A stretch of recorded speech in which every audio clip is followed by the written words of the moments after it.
बस हिंदी के पेपर में आप लोगों को पद्यांश की तैयारी करनी है। सबसे पहले आपको बात बताएँ तो जैसे यहाँ पर लिखा है हमरे हरील की लकड़ी, तो सबसे पहले आपको लिखना पड़ेगा संकेत हमरे और लास्ट में लिखा है चक्री। अब हम लिखेंगे संदर्भ प्रस्तुत पद्यांश हमारे पाठ्य पुस्तक क्षितिज भाग 2 के पद नामक पाठ से लिया गया है, जिसके कवि कौन है? सूरदास जी हैं। प्रसंग में लिखेंगे कि यहाँ पर गोपियाँ श्री कृष्ण के प्रति अपने प्रेम को व्यक्त करती हैं। यहाँ पर गोपियाँ कहती हैं कि श्री कृष्ण हमारे लिए हरिल पक्षी की लकड़ी की तरह हैं। हमारा मन, कर्म और हमारे शब्दों को नंद के पुत्र ने जकड़ कर रखा है।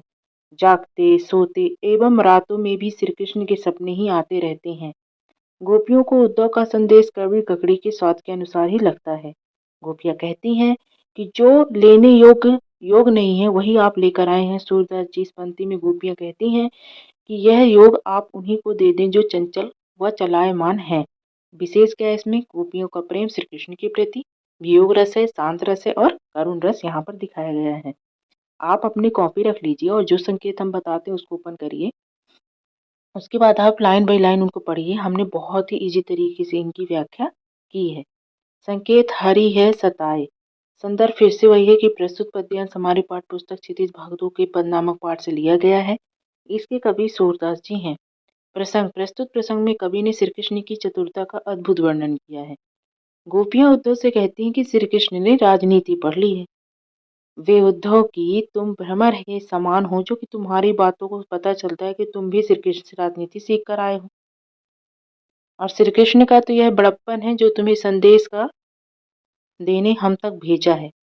हे उद्धव, पहले के अच्छे लोग दूसरे अच्छे व्यक्ति के लिए आगे आते थे। आप तो बस यह चाहती हैं कि हमारा मन हमें मिल जाए, जो श्री कृष्ण ने चुरा लिया है। श्री कृष्ण जो दूसरों के साथ अन्याय नहीं करते, उन्हें बचाते हैं, वो स्वयं खुद अन्याय कैसे कर सकते हैं? राजा का जबकि धर्म होता है कि सब अपनी प्रजा की हमेशा रक्षा करे, उनके साथ न्याय करे। विशेष क्या है? वियोग रस, करुण रस, सीधी एवं सरल भाषा। तीसरा है संकेत मातु घोर। संदर्भ प्रस्तुत पद्यांश हमारी पाठ्यपुस्तक के राम लक्ष्मण परशुराम संवाद नामक पाठ से लिया गया है। इसके कवि तुलसीदास जी हैं। प्रस्तुत प्रसंग में लक्ष्मण और परशुराम के संवाद का वर्णन किया गया है। व्याख्या है परशुराम जी कहते हैं कि मैंने अपने फरसे से कितने माता पिता को बिना पुत्र के कर दिया है। मेरा क्रोध इतना अत्यधिक है कि भयानक है कि तुम इस मेरे फरसे को ध्यानपूर्वक देख लो। विशेष क्या है? इसमें अनुप्रास अलंकार और अवधि भाषा का वर्णन किया गया है। संकेत है मधुप रीति। प्रस्तुत पद्यांश हमारी पाठ्य पुस्तक आत्मकथ पाठ से लिया गया है। इसके कवि जयशंकर प्रसाद जी हैं। प्रसंग प्रस्तुत प्रसंग इस संसार में अनेक दुखी करने वाली घटनाएं हुई हैं, उन्हें आत्मकथा में लिखना उचित नहीं है। व्याख्या कवि जयशंकर प्रसाद जी कहते हैं कि भौरे गुंजार करके करके पता नहीं अपनी कौन सी दुखपूर्ण कथा को सुनाना चाहता है। आज पता नहीं कि क्यों पत्तियां सूख कर डालियों से गिर रही हैं। इस असीमित नीले आसमान के नीचे न जाने कितने दुखद का वृतांत लिखा हुआ है। उन लिखने वालों का लोगों ने मजाक भी बनाया है। क्या तुम यही चाहते हो कि मैं अपनी दुख की बाताओं को, ये दुर्बलताओं को तुम्हारे सामने बताऊं? मेरी खाली गगरी जैसी जिंदगी की आत्मकथा को पढ़कर क्या तुम सुखी होगे? विशेष क्या है? इसमें अनुप्रास तथा रूपक अलंकार है, शुद्ध और खड़ी बोली का प्रयोग हुआ है। इसी में आगे चलते संकेत है विकल्प फिर। संदर्भ प्रस्तुत पद्य हमारी पाठ्य पुस्तक क्षितिज भाग 2 के उत्साह नामक पाठ से लिया गया है, जिसके रचयिता कौन है? सूर्यकांत त्रिपाठी निराला है। प्रसंग यहाँ कवि ने गर्मी से व्याकुल संसार को शीतलता प्रदान करने का आग्रह किया है। व्याख्या तीव्र गर्मी के कारण संसार के सभी प्राणी बहुत बेचैन तथा परेशान हैं।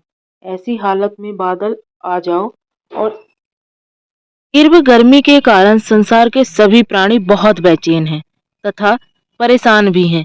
ऐसी हालत में बादल आ जाओ और तेज ताप से तपती हुई धरती को ठंडी कर दो।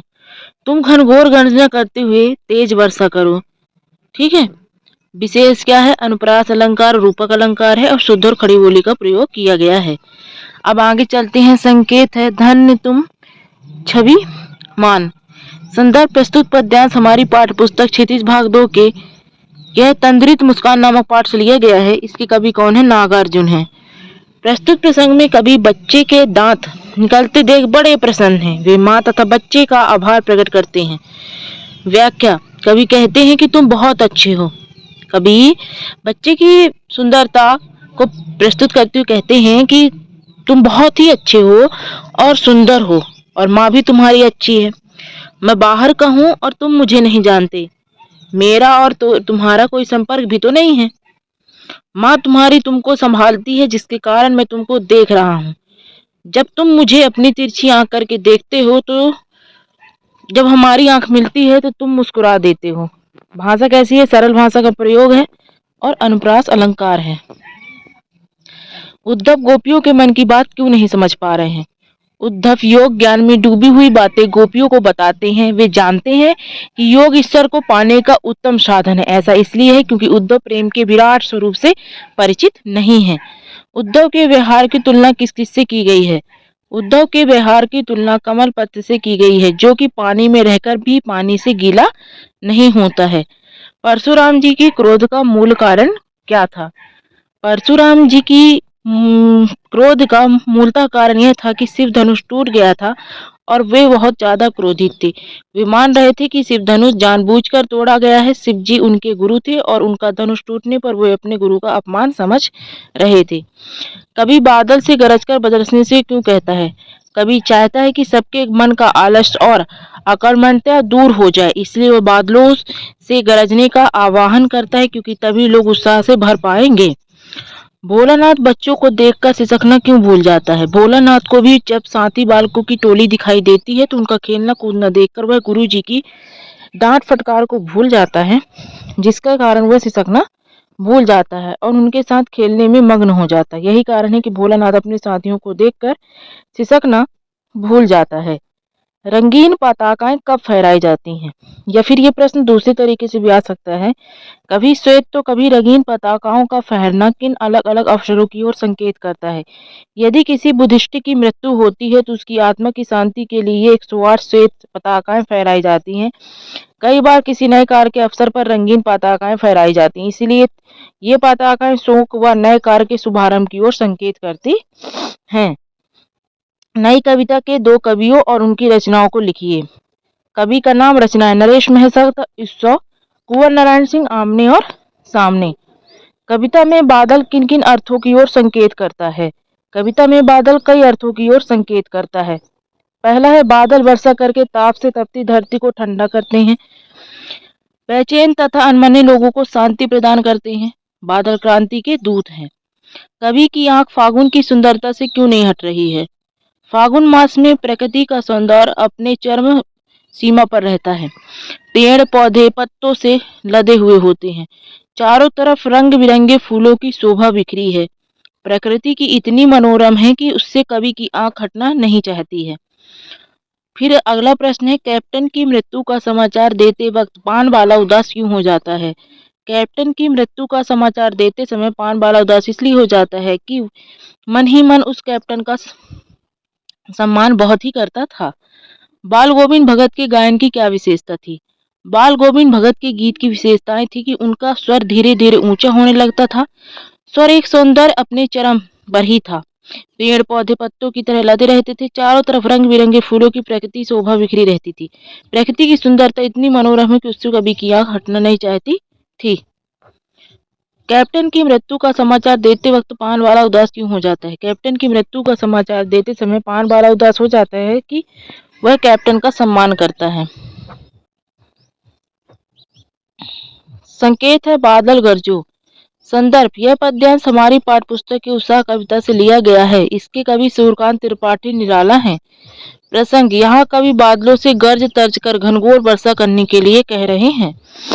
व्याख्या, कवि कहते हैं कि हे बादल, आप घनघोर गर्जना करके इस प्रकार बरसो कि समस्त आकाश में तुम फैल जाओ।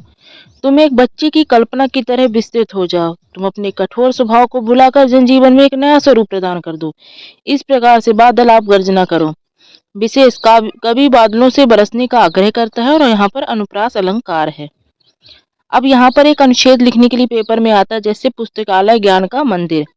प्रस्तावना, जहाँ ज्ञान का भंडार एक साथ हमें मिल जाए, जहाँ की बढ़ोतरी होती है, जहाँ हम हमारे समय का सदुपयोग करते हैं, हम उसे पुस्तकालय कहते हैं।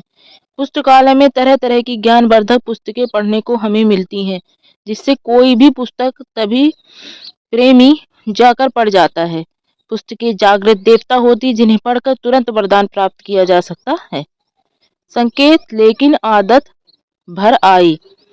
संदर्भ प्रस्तुत पद्यांश हमारी पाठ्यपुस्तक क्षितिज भाग 2 के नेताजी का चश्मा नामक पाठ से लिया गया है। इसके लेखक स्वयं प्रकाश हैं। प्रसंग प्रस्तुत प्रसंग में लेखक जब हालदार साहब को पता चलता है कि कैप्टन नहीं रहे, उनके बारे में बताया गया है। एक शब्द वाक्य में उत्तर। अपना उल्लू सीधे करना मतलब काम निकालना। नंद नंदन का प्रयोग किसके लिए किया गया है? कृष्ण के लिए किया गया है। प्रसाद जी के आलिंगन में आते जाते क्या भाग गया? पारिवारिक सुख। किस काव्य में पूर्व पद संबंध नहीं होता? मुक्तक काव्य में। कलम का जादूगर किसे कहा गया है? रामबख्श पेनीपुर को। कनक शब्द के दो अर्थ लिखिए। सोना एवं धतूरा। अवधी भाषा किन किन क्षेत्रों में बोली जाती है? अवधी भाषा मुख्यतः उत्तर प्रदेश में बोली जाती है। अवध क्षेत्र में बोली जाने के कारण इसका नाम अवधी पड़ा। वर्तमान में पूर्वी उत्तर प्रदेश के जिले लखनऊ, अयोध्या, इलाहाबाद, मिर्जापुर आदि में बोली जाती है। कविता का शीर्षक उत्साह क्यों रखा गया है? सूर्यकांत त्रिपाठी निराला को बादल बहुत ही प्रिय रहे हैं। उन्हें क्रांति नव चेतना के दूत मानते हैं, इसलिए कवि ने कविता का शीर्षक उत्साह रखा है। बादलों की गर्जना से लोगों में उत्साह का संचार हो जाता है। वास्तविक अर्थों में संस्कृत व्यक्ति किसे कहा जा सकता है? वास्तविक अर्थों में ऐसा व्यक्ति जो अपनी योग्यता के आधार पर नए तथ्य की खोज करता हो, वह व्यक्ति वास्तविक अर्थों में संस्कृत व्यक्ति कहा जाता है। जिसने अपनी योग्यता से आग और सुई धागे का आविष्कार किया होगा, वे संस्कृत व्यक्ति रहे होंगे। भगत की पुत्र वधू उन्हें अकेले क्यों नहीं छोड़ना चाहती थी? भगत की पुत्र वधू उन्हें अकेले छोड़कर इसलिए नहीं जाना चाहती थी क्योंकि भगत की देखभाल करने वाला कोई नहीं था। वह उनके खाने आदि की व्यवस्था करने एवं उनके साथ उनका देखभाल के लिए रहना चाहती थी। निम्नलिखित शब्दों की संधि विच्छेद कर संधि का कीजिए। हिमधन आलय बराबर क्या होता है? हिमालय। दीर्घ स्वर संधि होती है। लोकोक्ति एवं मुहावरे में अंतर लिखिए। लोकोक्ति मुहावरे। लोकोक्ति वाक्य होते हैं, मुहावरे वाक्यांश होते हैं। लोकोक्ति में व्यंजना की प्रधानता होती है, इसमें मुहावरे में लक्षणा की प्रधानता होती है। लोकोक्ति एक गद्यात्मक एवं पदात्मक होती है, जबकि मुहावरे क्या होते हैं? सिर्फ गद्यात्मक होते हैं। बच्चे माता पिता के प्रति अपने प्रेम को कैसे व्यक्त करते हैं? नन्हे शिशु माता पिता की गोद में चाहत से अपना प्रेम व्यक्त करते हैं। माता पिता के अंगों को कोमल नन्हे हाथों से स्पर्श करके, भोली नजरों से मुस्कुराते हुए निखार कर उन्हें साथ हंसते खेलते हुए प्रेम व्यक्त करते हैं। वहीं बड़े बच्चे अपने माता पिता के कामों में हाथ बटाकर, उनके पसंद के कार्य करके, उनके पसंद की चीजों को उपहार देकर अपना प्रेम व्यक्त करते हैं। प्रयोगवादी काव्य की विशेषता संक्षेप में बताइए। प्रयोगवादी काव्य की विशेषता है मुक्त छंदों का चयन किया गया है। इस काव्य में बुद्धि की प्रधानता है। कवि प्रसाद ने आत्मकथ कविता की रचना क्यों की? वे विनम्र थे और उन्हें ऐसा लगता था कि उन्होंने ऐसा कुछ विशेष किया नहीं है जिससे लोगों की वाहवाही उन्हें मिलती है। उनकी आत्मकथा न लिखने की इच्छा के लिए कारण उन्होंने आत्मकथा की रचना हुई थी, जिसे हंस पत्रिका के आत्मकथा विषय साक में छापा गया था।